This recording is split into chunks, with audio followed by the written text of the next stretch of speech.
इस वीडियो में हम methods of purification of organic compound का डिस्टिलेशन डिस्कस करेंगे। इससे पहले वीडियो में हमने सब्लिमेशन और क्रिस्टलाइजेशन डिस्कस किया है।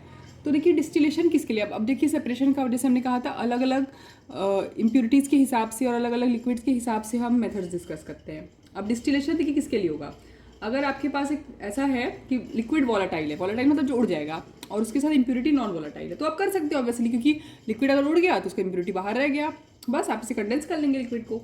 या तो ऐसे लिक्विड, सोचिए दो लिक्विड है जिनका जो बॉइलिंग पॉइंट है वो डिफरेंट हो, तब आप इसको डिस्टिलेशन से सेपरेट कर सकते हैं। ठीक है, तो क्या होगा, अब सोचिए डिफरेंट बॉइलिंग पॉइंट है लिक्विड का, ठीक है, तो वो अलग अलग टेम्परेचर पे वेपोराइज होंगे, और जो वो अलग अलग टेम्परेचर पे वेपोराइज होंगे तो उसका वेपर को हम लोग कूल कर लेंगे, ओके, और इसका लिक्विड को हम लोग अलग अलग करके करेक्ट कर लेंगे, जो पहले वेपोराइज हुआ उसका अलग करके सेपरेट कर लेंगे। तो किसको किसको सेपरेट करते हैं, क्लोरोफॉर्म और एनिलीन को हम लोग इससे सेपरेट कर सकते हैं, ओके, क्योंकि बॉइलिंग पॉइंट हमारा एनिलीन का 457 केल्विन होता है और क्लोरोफॉर्म का 300 समथिंग होता है, ओके, तो ऑब्वियसली डिफरेंट है, तो आप इससे सेपरेट कर सकते हैं। ये हम पूरा एनसीईआरटी बेस पढ़ा रहे हैं, तो आप एनसीईआरटी में पढ़ सकते हैं इसका एक्सप्लेनेशन, ओके।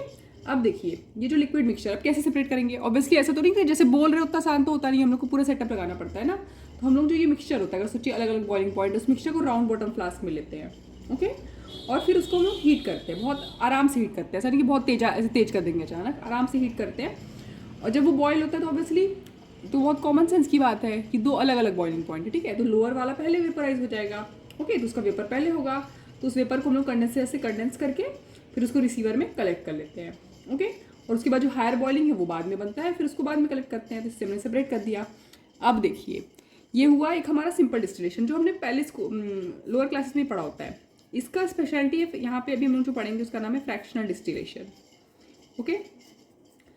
अब देखिए अगर ऐसा केस है ना कि हमारा जो दो लिक्विड है उसके बीच में जो डिफरेंस है बॉइलिंग पॉइंट का वो उतना नहीं है कि हम लोग सिंपल डिस्टिलेशन से हटा सके, तब हमें फ्रैक्शनल डिस्टिलेशन यूज़ करना पड़ेगा, ओके। तो इसमें क्या करना पड़ेगा, देखिए इसमें जो हम लोग मतलब जो टेम्परेचर रेंज है वो उस पर ध्यान रखना है। तो इसमें देखिए हम लोग क्या करते हैं ना, सोचिए कि आपका जो जहाँ से आप सोचिए वेपर निकल रहा है, ये सोचिए वेपर निकल रहा है, तो पहले उसको हम फ्रैक्शनेटिंग कॉलम से पास करते हैं, ये आपको बहुत ध्यान में रखना है। कंडेंस करने से पहले, कंडेंसर से पास करने से पहले हम लोग फ्रैक्शनेटिंग कॉलम से पास करते हैं, ठीक है। तो ये राउंड बॉटम फ्लास्क के माउथ पे हम लोग लगा देते हैं फ्रैक्शनेटिंग कॉलम, ओके।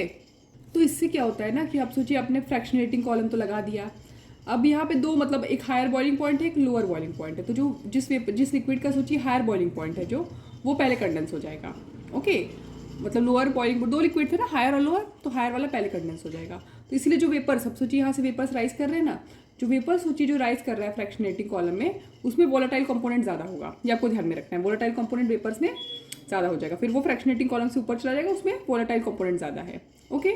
फिर क्या होता है, अब देखिए ये फ्रैक्शनेटिंग जो कॉलम है वो अलग अलग साइजेस में अवेलेबल होते हैं, ओके, आप डायग्राम देख सकते हैं बुक में, उसमें डायग्राम में आप देखेंगे कि अलग अलग साइजेस में होते हैं, उसमें एक दिखाया है। अब देखिए जो फ्रैक्शनेटिंग कॉलम है क्या करता है ना, ये सरफेस देता है, मतलब आपका सोचिए वेपर से असेंड हो रहा है और लिक्विड जो हमारा कंडेंस लिक्विड है वो डिसेंड हो रहा है, इन दोनों के बीच में ना एक सोचिए एक्सचेंज हो सकता है। अब देखिए क्या क्या होता है ना इसमें, कुछ कुछ सोचिए जो लिक्विड कंडेंस होकर नीचे आ रहा है, ठीक है, वो कभी कभी क्या होता है हीट ले लेता है असेंडिंग वेपर से। अब सोचिए वेपर ऊपर जा रहा है, लिक्विड डिसेंड कर रहा है, तो यहाँ से ये हीट लेके क्या करता है ना, जो हमारा वेपर है असेंडिंग वेपर वो क्या होता है रीवेपोराइज होता है, वो फिर से वेपोराइज हो जाता है, ओके, मतलब उसका वेपर बन जाता है, ओके।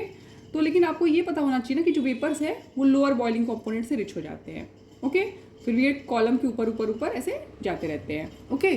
तो धीरे धीरे मतलब जाते थे इसके ऊपर जब पहुँचता है तो क्या होता है कि जो हमारा लो बॉइलिंग कॉम्पोनेंट है उसमें वो रिच हो जाता है, मतलब वेपर्स में लो बॉइलिंग कंपोनेंट ज़्यादा आ जाता है। फिर क्या है भाई, इसको कंडेंसर से पास करते, फिर उसके बाद तो नॉर्मल प्रोसेस से कंडेंसर से पास करते हैं, फिर वो रिसीवर में आता है, बस उससे हम लोग सेपरेट कर लेते हैं, बस इस तरह से एक लिक्विड सेपरेट हो गया, बाकी वाला आपको मिल जाएगा फिर। तो ये जो हमारा जो हम लोग करते हैं ना, इसमें सक्सेसिव कंडेंसेशन और वेपोराइजेशन करते हैं। तो जो ये सक्सेसिव कंडेंसेशन और वेपोराइजेशन जिस यूनिट पे होता है ना फ्रैक्शनेटिंग कॉलम के, उसे हम लोग कहते हैं theoretical plate, okay, theoretical plate, okay, मतलब जो कंडेंसेशन और वेपोराइजेशन हो रहा है फ्रैक्शनेटिंग कॉलम की यूनिट पे उसे हम लोग थियोरेटिकल प्लेट कहते हैं, ठीक है। कमर्शियली तो देखिए बहुत सारे प्लेट ऐसे अवेलेबल होते हैं, ओके। अब देखिए इसका एप्लीकेशन देखते हैं, जो हमारा क्रूड ऑयल होता है ना पेट्रोलियम इंडस्ट्री में, उसको हम लोग इससे सेपरेट करते हैं, इसलिए ये बहुत इंपॉर्टेंट एप्लीकेशन है इसका। तो देखिए फिर अब देखिए डिस्टिलेशन में एक और टॉपिक होता है डिस्टिलेशन अंडर रिड्यूस प्रेशर। तो आपको ये पता होना चाहिए कि रिड्यूस प्रेशर और डिस्टिलेशन कब करते हैं, मतलब रिड्यूस प्रेशर और डिस्टिलेशन कब करते हैं, ओके। इसमें क्या होता है ना, आप सोचिए कोई लिक्विड है, मतलब ऐसे लिक्विड को प्यूरिफाई करने के लिए यूज़ हो रहा है जिसका बॉइलिंग पॉइंट तो बहुत हाई है लेकिन वो थोड़े कम में डिकम्पोज कर जाते हैं, ओके, मतलब अपने बॉइलिंग पॉइंट से नीचे ही वो डिकम्पोज कर जाते हैं। ठीक है, तो इसमें हम लोग क्या करते हैं ना, हम लोग इस लिक्विड को बॉयल करते हैं, लेकिन उस टेम्परेचर से लोअर, उनके नॉर्मल बॉइलिंग पॉइंट है उससे लोअर तक बॉयल करने देते हैं। ठीक है, फिर हम लोग उसके सरफेस का प्रेशर ही रिड्यूस कर देते हैं। क्यों? क्योंकि अब देखिए लिक्विड तो उस टेम्परेचर में बॉयल कर जाएगा जहाँ पे उसका वेपर प्रेशर एक्सटर्नल प्रेशर के इक्वल हो गया, तो हम लोग प्रेशर रिड्यूस करके उसको क्या करते हैं, बॉयल करने देते हैं। ओके, तो अब इस प्रेशर को रिड्यूस कैसे करते हैं? आपके दिमाग में आ सकता है कि मैम इस प्रेशर को रिड्यूस कैसे कर सकते हैं, क्योंकि देखिए जितना आसान बोलना है उतना तो होता नहीं, क्योंकि हमें करके देखना है। तो हम एक वैक्यूम पंप यूज़ करते हैं। ओके, वाटर पंप या वैक्यूम पंप यूज़ करते हैं। और ये टेक्निक कहाँ यूज़ होता है? ये जो डिस्टिलेशन अंडर रिड्यूस प्रेशर है, ये हम लोग ग्लिसरॉल को सेपरेट करने के लिए यूज़ करते हैं। कि स्पेंट लाई होता है, स्पेंट लाई से ग्लिसरॉल को सेपरेट करने से। ग्लिसरॉल तो आपने सुना ही होगा। ओके, साबुन सोप इंडस्ट्री में हम लोग ये यूज़ करते हैं ग्लिसरॉल को स्पेंट लाई से सेपरेट करने में। ओके, तो देखिए एक हमारा मेथड होता है फिर स्टीम डिस्टिलेशन। ठीक है, ये किस में अप्लाई, कहाँ अप्लाई करते हैं? जैसे हमने कहा था कि अलग अलग में अलग अलग मेथड, अलग चीज़ों के हिसाब से हम मेथड यूज़ करते हैं। ठीक है, यहाँ पे अगर आपका कोई सब्सटेंस है जो स्टीम वोलेटाइल है, मतलब आप स्टीम देंगे तो वोलेटाइज कर जाएगा, और वो इमिसिबल मतलब पानी में घुल नहीं जाना चाहिए। ठीक है, तो यहाँ पे स्टीम जनरेटर होता है, वहाँ से हम स्टीम को पास करते हैं हीटेड फ्लास्क में, जिसमें जो लिक्विड है जिसको हम डिस्टिल करना चाहते हैं वहाँ पे स्टीम को पास कर देते हैं।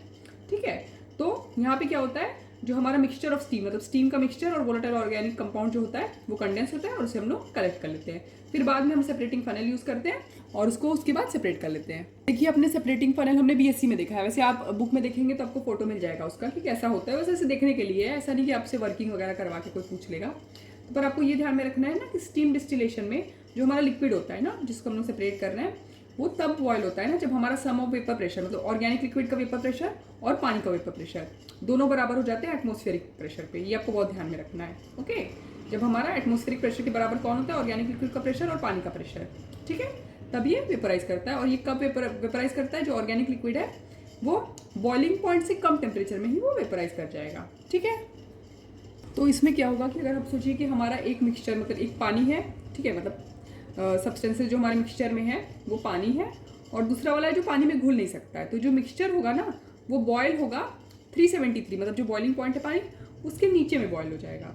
ओके, तो इसके बाद जो मिक्सचर उस पानी, वो पानी और वो जो सब्सटेंस है उसको हम लोग कैसे सेपरेट कर सकते हैं? सेपरेटिंग फनल से।